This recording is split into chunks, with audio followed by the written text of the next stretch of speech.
Supreme court गैरानी bench का फ़ैसला आया मखसूस नशिस्तों का, और जब से मखसूस नशिस्तों का फ़ैसला आया और ये चोरी शुदा रजीम को मज़ीद सीटें मिल गई हैं तो उसके बाद ये आपे से बाहर हो गए हैं और अब ये कहते हैं कि जनाब बादशाह सलामत तो बादशाह सलामत हैं ही।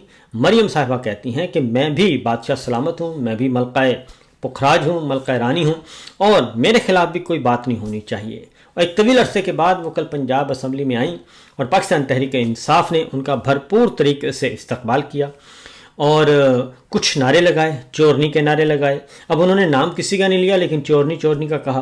अब वो कहते हैं कि चोर की दाढ़ी में तिनका, तो मेरा ख्याल है कि वही कुछ हुआ होगा। और कुछ कल पाकिस्तान तहरीक इंसाफ ने भरपूर मज़ाहमत भी की और बताया कि हम मौजूद हैं। तो और ये जो आप गैर आइनी किस्म के फ़ैसले गैर आइनी बेंचों से ले रहे हैं इससे हमें कोई फ़र्क नहीं पड़ता। तो कल बहुत ज़्यादा एग्रेशन थी ख़ास तौर पे पीटीआई पंजाब असम्बली में।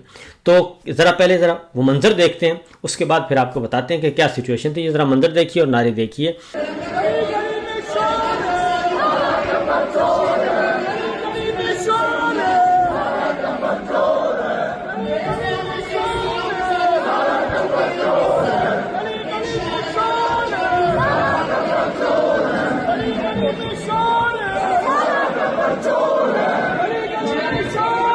अच्छा जी, आपने सुना, सारी सूरत हाल देखी कि अरकान सिर्फ नारे लगा रहे थे, गली गली में शोर है, सारा टब्बर चोर है, चोरनी चोरनी, मोदी का जो यार है गद्दार है और इस तरह के नारे लगा रहे थे।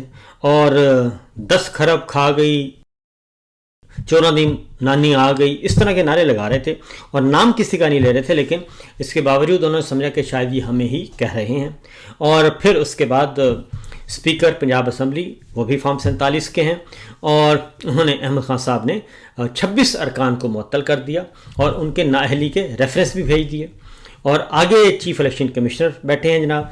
चीफ़ इलेक्शन कमिश्नर पहले से ही पपेट हैं और उनकी अहलिया को ग्रेड 22 की एडवांस तरक्की दे दी गई है ताकि सुप्रीम कोर्ट गैरानी बेंच का फ़ैसला आए तो उस पर फिल फौर अमल दरामद शुरू कर दें।